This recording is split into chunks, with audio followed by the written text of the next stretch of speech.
Welcome to episode 47 of the Right Hand Drive Guys podcast. I'm Bobby. This is Aaron. Yo.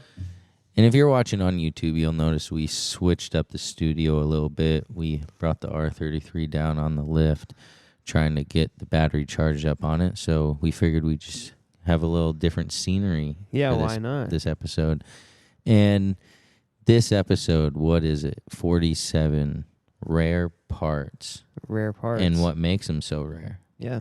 Yeah. And so, most of you guys listening to this, most of us car guys, we've always seen, or owned these elusive rare parts. Yeah. And so what would you say, what is the basis of a rare part? Like, what even makes them rare? Yeah, I think it could be one of two things, right? Like, either it's a new part they're making nowadays and the production numbers are so limited that it sells out before anyone can get it. Right. Or a lot of people can get it. And then on the flip side, could be a part that, or an accessory or whatever it might be. It could be something that they made long time ago. And, over the years, they've just been destroyed, thrown away. Right. Junked, whatever. Yeah, it could have been something that their, production numbers were 100. It could have been something that the production numbers were 10,000. It just really, the criteria to create a rare part is really kind of like unique. It's like sliding. Yeah. Something from the same era as a really desirable part could be considered trash. It just really depends on kind of, those different things that make up the part, right? Right. And it kind of, I don't know, comes and goes, or not comes and goes, but the times can make these parts rare because at some point, like let's say fender liners, right? For, NES chassis or R chassis, the fender liners. Yeah. Dude, you know how many sets of those have been just tossed, thrown away? I think they reproduce them now, but they're still expensive. Right. And, so, if you just can't really find them other than getting them from Nissan, I guess. Right. Or maybe used, but that's still not really what you want unless they're mint.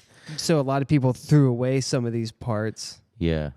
And that's what's making them rare now, is because they're kind of sought after because people are looking for that old school flavor and whatnot. So right. And even something as simple as what you're saying, the fender liner, that is really in some cases a wear and tear part that they just get thrown away because they get burned through or whatever. And so, it doesn't have to be this crazy brand name part that is on the dopest builds. It can be something as simple as fender liners or, even little interior pieces. Yeah. The fact that it's rare, we all know what rare means, but it also has to be desirable. That's the thing. Something can be rare, but that's because nobody wants it.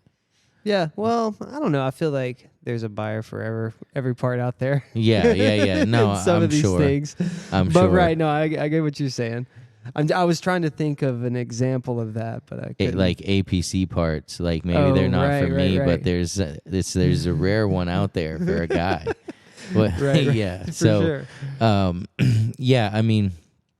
And of course, everybody wants what they can't have, right? That's something that I feel like, as we're getting older, you notice a lot more of, and it's used as bait in new marketing schemes. And I fall for it. Right. And some of these older parts that are in limited numbers now, people want those because they can't have them, right?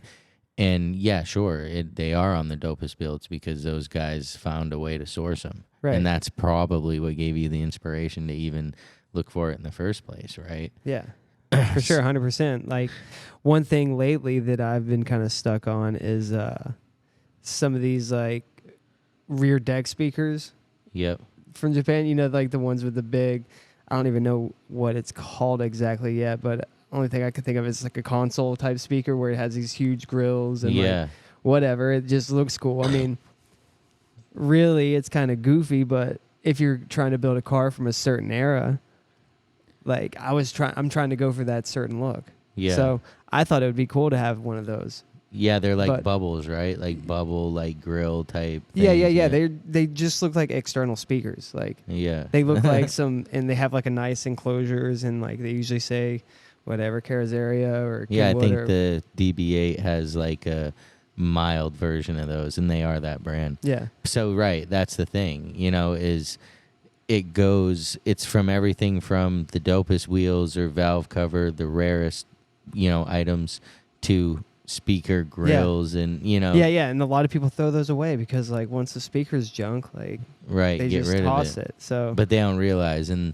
I'm sure I've been guilty of that too. You threw something away because at the time there was no value, there was no demand. But fast forward 12 years, and you're like, dude, those things did are on Kruger for $200-300, and the Yeah. speakers are blown out. Like Yeah. they don't even make any noise. But yeah, it's just it's the rarity of it, and so that's across all platforms. Mazda, Toyota, Nissan, Honda. yeah, They all have their kind of niche, like rare part sections. yeah, And then there's stuff that kind of crosses over, a lot of more culture stuff, gear, stuff like that. right. But yeah, I mean, each manufacturer has their rare parts to them. Right, and it's usually like their motorsports type things too, right? Or like sportier things because these are sport cars. Right. So sometimes it was like a dealer option that there was only like the ice box for the glove box. Yes, yeah, that's one of my favorite, dude. I know it's for the S chassis, and it might be for the R chassis too. I haven't seen it. I only saw it when I started looking for S chassis stuff. I was like, the cool box. Are you kidding me? Dude, I remember coming across those like way back in the day on the forums. Yeah. Just, going through whatever rare parts thread or whatever it was. And I was just like, that's the coolest thing, dude. I got to get one of those. But like, come on. I'm not going to ever use that. Like, yeah, no, that would be. Dude, keeping drinks in your glove box? What are you doing? Yeah, you got 2 cans of soda, 3 minis if you're lucky. Yeah, it's just like, no, but it is stuff like that was really unique, and maybe when that was a factory option, that was like right.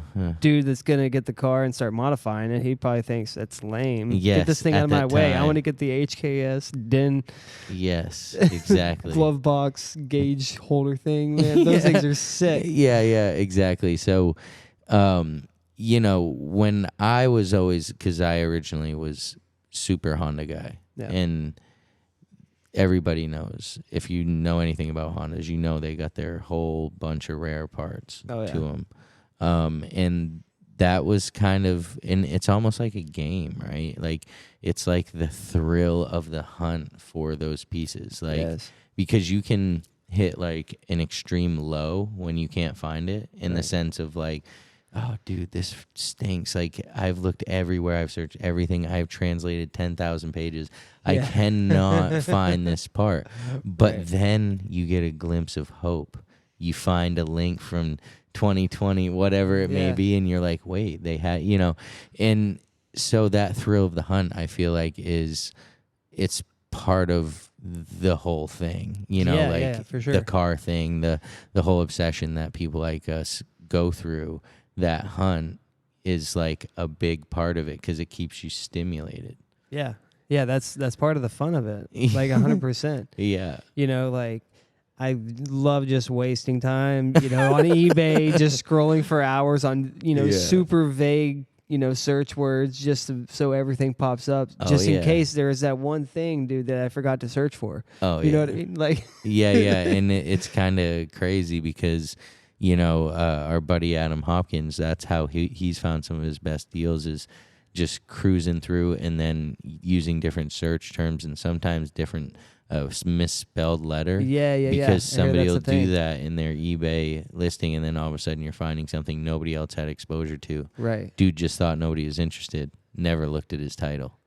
Yeah, that's like, really quite the thing. But yeah, the hunt, man, I love the hunt. I'm sure like so many guys listening are saying, yeah, dude, the friggin' hunt, dude. But it also sucks. Like, it sucks so bad while you're doing it. Like, because all you want to do is just find it. Like, dude, just send over the PayPal. Yes, or whatever. Yes, dude, absolutely. Like, all you want to do is find this thing, and like no one, I don't know, I feel like no one outside of car culture would really even understand that, like unless they collected in the, like I guess some of those like intense collectors would, but this is such a like smaller community in the sense of where these parts ever even went. Yeah. You know, compared to, let's just say, Pokemon cards or something, right? Like, those were distributed worldwide. These parts mostly were distributed in Japan. Right. Dude, yeah, I've been in that situation where you're, like, sweating because you're, like, looking so hard and you know you've wasted time. The battery's going down on the phone. Dude, you finally find it. Your pinky's going numb. Yes, you finally find it. You don't even switch the currency to dollars. You just pay in yen. Dude, screw it. Know. Yeah, you're just running it, dude. Yeah, I definitely feel that it's a love or hate thing with the hunt. Like, you hate to do it, but you love to find it. Right. Yeah, and so, of course, you know, whether they're rare parts or regular parts, ordering, you know, these parts and seeing the whole project come together is always super rewarding. Yeah, exactly. Like, whenever you can, like, take those parts out of your spare bedroom and put them on the car, like, dude, it's so cool. Like, you see your vision kind of like just and come the to floor life. For the first time, and your floor in your spare bedroom for the first time in a while. Like, yeah, for sure, dude. You know, and it's great. Like, it just the feeling you get whenever you see your vision just like there. Actually, come to fruition. Right, and it's right. like, and you have these, you know, sought after whatever rare parts on here that, you know, not only did you have to put them on the car, but you had to just do all the legwork to find some of these things. Yeah, so it means a lot more to you because of the fact that you did have to go through the hunt. Yeah, for sure. So, yeah, I mean, I don't know a guy that doesn't like rare parts. I mean, like, I think every car person, you know, can appreciate the rare parts, whether that's what they choose to hunt or not. Right. Because some people that doesn't matter. Right. Some people will just buy, you know, whatever, a set of RPF ones. Right. Yeah, whatever. Rock it. Yeah, because that part isn't important to them. Right. You know, whatever is important to them is where they're focusing. So, dude, they're like, what? This isn't in stock? Yeah, exactly. Like, what do you mean? Like, no, not in stock. Get me out of here. I know, and those are the type of things where it's like not in stock. Well, that's for a reason, right? You know, that means it's a dope part. Yeah. And so, all right. So, what are some of your favorite rare parts for the Nissan? Like, whatever, you know, just the hype ones, the ones that you know, like, are desirable, whatever, some that you've had, whatever. What do you got? Well, let's just say one that I do have is the Kill Switch cigarette lighter from Nismo. Oh, wow. Yeah. Yeah. That's a favorite. Yeah, that's a good one. That's definitely a cool one because, I don't know, you would always see those back in the day, and it was kind of like a goofy thing. Right. But, like, I don't know. It was one of those things that always stuck with me. Like, I always remembered those, seeing those, like, in the catalog and stuff. Like, way back. Very unique item to been. It's like, that's kind of weird. It's like a kill switch, but, like, it's a cigarette lighter. Right. And I mean, it looks pretty legit, and you know that those are popular because now you see these guys making the 3D printed little covers for your cigarette lighter. Dude, yeah. And they look pretty legit. They do look legit. Yeah, like, but it ain't the real thing. It's not the real thing. And like, it can look just like it, but you know it's not. And you know, I don't know. I can't take pride in that. Like, I mean, if you're going for just the look and that's all that matters for you is just the look, but like, I like everything else behind it. Right, exactly. Like that cigarette lighter in your car has a story. Yeah. It really does. I don't know how many times that dude must have cranked on that thing. You know, if you just think about it. But no, there is a level of pride in having those parts that, hey, you waited, you saved up, you know, the extra money, you got the legit part that was produced for the legit car that you have. Yeah. And, you know, but to each their own. All right, what else? You must have a few other parts in mind that, another one. Rare Nissan kind of, whether it was OEM optional, aftermarket. Well, another one I always think of is Ganador mirrors. That's Oh, kind of yeah. one for like, a lot of makes and Yeah, models. yeah. But specifically for the R chassis, S chassis, dude, they are like so expensive nowadays. Oh, for sure. And They like, are in demand back in the day, you could get them brand new, for like cheap. for nothing Yeah. compared, like maybe $300. Yeah, it And was like, not expensive. there's no way you're spending less than $1,000 to find these mirrors for these chassis. However, other chassis like whatever, some Subarus, or you can find affordable ones. Yeah, even the RX-7s, those are still sub 500. Yeah, So you it can is find them. interesting, the different models and how they kind of, demand certain parts, right? Yeah. And, I mean, of course, if you get like the full carbon fiber ones, they're always going to be more expensive. But the FRP ones, yeah, you can get them cheaper for other models for sure. Yeah. Yeah. Yeah, I mean, there was always like one of the Nissan kind of parts that were really rare was a Nismo coolant cap that had the RPM gauge on it, like not a legit one, but a picture of it. Yeah. And they only made like a few of those, and it was the old logo. It was like, it just looks really sweet, but just something as small as the coolant cap. Right. And it's I think I've like, seen one of those pop up, and it was like super crusty, Yeah, and beat. like just beat, and they wanted like A lot. $5,000 for it. Oh, I'm like, yeah. what is this even off of? Yeah. Is this off like a whatever Camry or something? Something, because it was the old logo, but that's just one of those parts that's like just rare. Yeah. Same with anything off from a 400R or Right. Any of those higher model cars.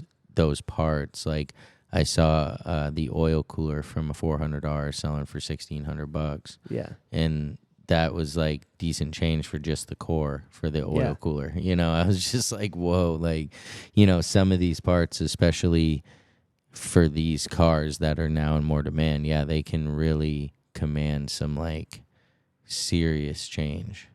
Yeah. Like what RB26 is even right now, the price on them is sky high. Yeah. I mean, you can't find one for under 10K. Yeah, like, literally. And 10K is going to be like just the motor. Yeah. Yeah. And beat, like nothing attached, like cut harness. It's insane. It is. So even, some of these parts that were standard are now becoming rare, which is crazy to think about because generally as a car gets older, the parts become less rare in the sense of used parts, right? Because they're going to the junkyard, the parts are getting extracted, and so it is wild with these type of cars and how that's really a change in how things go. I feel like there's probably like a lot of hoarders, like a lot of parts hoarders that are just holding stock, like. Probably somebody listening to this right now. Well, yeah, and also people like V-Spec Performance, I believe it is. They have just stacks and stacks and stacks of just insane stacks of Nismo boxes, dude. And it's all the rarest like R34 body parts, brand new in box, R33, 400R stuff, like that's just crazy. All this crazy insane stuff. And Nismo does releases every once in a while, but you have to be on their list and you got to request, however many. Yeah. And you I'm usually sure don't get it fulfilled, right? Yeah. And places like Global Auto, like they have that hookup. Yeah. And they're the same way, dude. I wonder how much stuff is being hoarded from people. Yeah, like in a warehouse. That. Yeah. It's just in a warehouse chilling. And that's, kind of pushing the rarity on some of these parts as well, because all of them are being just hoarded and stowed away. Well, see, that's a strategy too, right? They're controlling the market by keeping the supply away from the people that are creating the demand. And then at that point, they drive up the prices. And then they're like, oh, hey, look what we got. Yeah. Boom. Now they just like doubled their money. Yeah. So, I mean, and that's in any market. There are people that drive it and stuff. So, give me one more rare Nissan OEM aftermarket, don't matter, something that generally sells. Gonna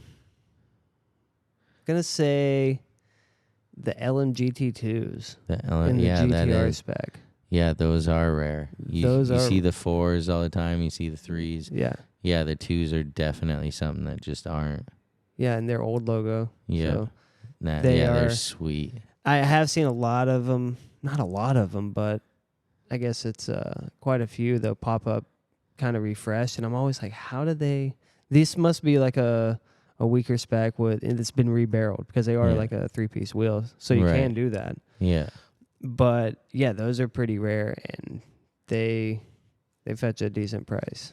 Yeah, I would love a set of those. Those are really cool on the 32s, right? Yeah. Yeah. Yeah, I'd be paranoid. Like Well, yeah, of course. I mean, they'd be over back on the wall. Yeah, which I bet there's that. there's a lot of guys like that just have some of these like ultra rare wheels just on the wall, right? Yeah. Because you curb those things once. I mean, you're getting them rebuilt and redone, and yeah.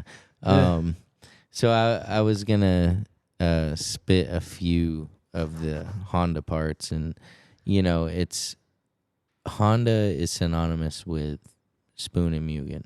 Yeah. Like between Spoon and Mugen, of course there's Jay's Racing is Too Much Respect, and a lot of others, but like Spoon and Mugen are definitely like synonymous with Honda. And I feel like Hondas have a lot more companies that provide these rare parts. Yeah, for sure. Like that were like more involved cars, at the beginning, and created that demand. And so when it comes to Mugen, I remember, and Honda also had a lot more copycat, like, kind of Chinese or whatever companies trying to create the parts for Hondas. Yeah. And so one of the biggest ones was always, and I know a lot of guys will remember this, was the Mugen valve cover. Oh, yeah, the Mugen valve cover, dude. And it was hard, like, it wasn't impossible. Like, obviously, we're all car guys. We can sniff out the fakes. We don't want the fakes because it dilutes the real stuff. But these suckers were good, dude. Yeah. They did a good job. Those Chinese people did a great job, dude, mimicking this valve cover because they were fooling some big names with those things. Yeah. But the Mugen valve cover was a super limited item that got put out in the 90s, and they didn't come out with more. So there was some guys that got them, of course. Yeah. There's some probably on walls and wherever somewhere.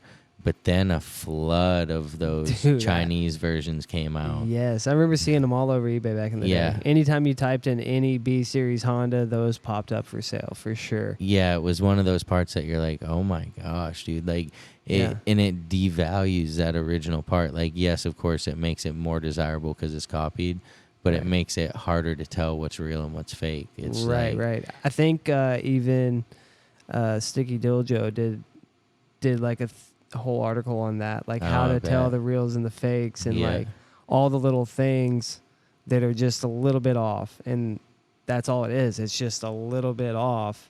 Yeah, the tiniest bit. They just didn't get their measurement or their centering. Yeah, and so that's definitely the downside to rare parts is the copycats. Yeah, you could get burned. You definitely can, dude, and that's. And some people do that for a living, so they know how to burn you. So following right along with Mugen was, of course, like almost everything that they put out was like rare. It was always in limited quantities. It was always only available like to certain distributors. And so, but one thing I always found crazy was the Mugen intake for the B series. And a lot of different companies did this, but it was just wild, that Mugen would put out an intake that was just like the cone. Yeah. Like, it wasn't the intake neck. It was just the cone. Right. That probably had something to do with them, being so close to the OEM like Honda. Right. And they probably knew that they didn't need to replace that. Like, right, they really didn't. Because if it doesn't collapse, it's going to be the same size as like the aluminum tube they would replace it with. Yeah, absolutely. Yeah, and so it was just like interesting because you have this completely done up car. Yeah. Because we're using it as this rare part clout thing, right? And this whole totally done up car, but then it's got that stock intake tube only, yeah. you know. So, and then, you know, there was a bunch of, like I said, Mugen rare parts, and the spoon stuff was, you know, really cool. And again, super limited, only certain distributors. And so you have those carbon Kevlar intake tubes and the spark plug covers, you know, just the iconic spoon yellow valve cover. Yeah. Like all those things, the genuine things are all still expensive. Yeah. You know, they're still rare. You still can't find them. And you can't even find them at their store. Yeah, literally, it's almost... You can't even get a sticker at Type 1, dude. Yeah, you literally can't. You go into Spoon Type 1 and you want anything, no T-shirt, no sticker. Dude. Shoot, man. If you can sign a wall and you can look at some cool cars. And you're lucky to walk out of the bathroom with toilet paper on your shoe, man. They don't even let you get away with that. Like they don't sell nothing. Speaking from experience. Yeah.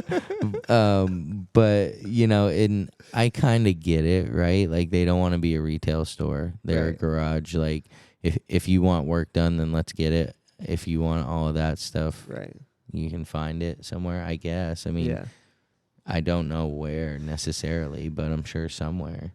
So, but yeah, I always found it interesting how things like, you know, the backyard special spoilers for the Hondas, and those were sick. You know, these other little limited run, you know, the Walker from bumpers, like these just different items that were super low run that are in really high demand, and like these Honda guys will find a way to get them too. Yeah, it's pretty wild. But yeah, I always love that about Hondas. And so, do you think that rare parts, if there were no like rare parts, let's just go to a world where you can get every part for the cars. You order it, it's in stock, like we said. Do you think that drops the drive for these cars? Like, does it drop some of that, like, I don't know what to call it. It would make things easier, that's for sure. Yeah, it would make things easier. It would definitely make things easier because, it wouldn't be this huge, big search and fight to find this thing and then scrounging the dollars up to get it and then people offering to pay more than you, so then you lose it. Getting taxed on it, like all that. So it would definitely make things easier in that sense, but you get what you wanted. Right. You would definitely get what you wanted, and I don't know. Like I said before, I think that's half the fun is sitting down and searching for these things. That's like half. That's half the fun of it. Yeah, literally. You know what I mean? I agree. That's what drives me to do it, and I don't know. It's like fun. The chase. It's and then it's a story. You know, it just adds to the story of the car. Right, it does. Like, I absolutely agree. Like, right, we take your car, we take my 33 or whatever, and all the parts have a story that create the car's story, right? You know, because everything you did to it, all of those late nights looking for those parts, that all adds into the completion of the car. Right. You know, it wasn't just a one click, you're done.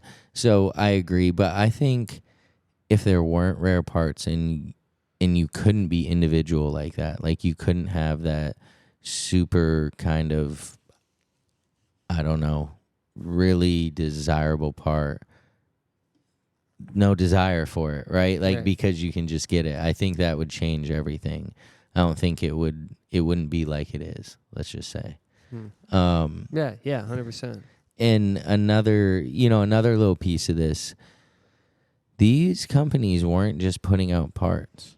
They were putting out really cool gear, really cool accessories, like lifestyle culture stuff, Zippos, sunglasses, Casio G-Shock collabs. Like they were doing it, you 100%. know, It was kind of wild. And those things are rare too, and very desirable. There's one guy we've mentioned on the podcast in the past called Jaron, and he always gets these ultra rare like culture things. Yeah, like Lexus watches.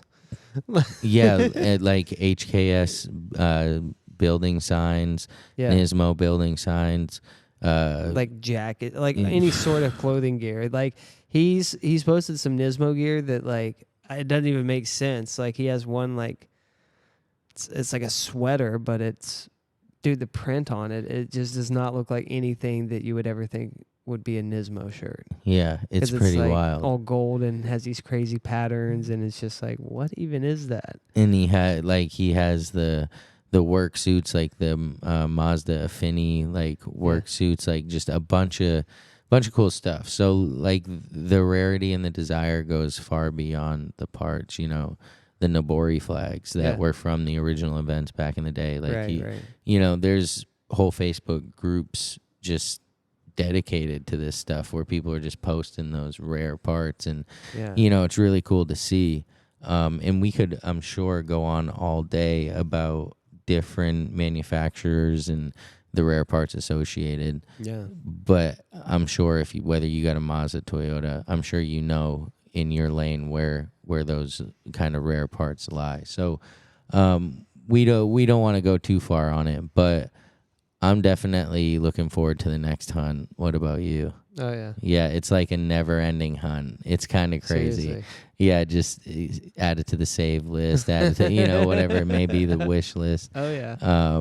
But so for today, this is episode 47, all about the rare parts. Make sure you hit us in the DM with any questions, suggestions, whatever it may be. You can subscribe to us on YouTube. That'd be dope. And you can find the merch and the rest of the podcast on rhdguis.com. I'm Bobby. This is Aaron. See ya. Peace.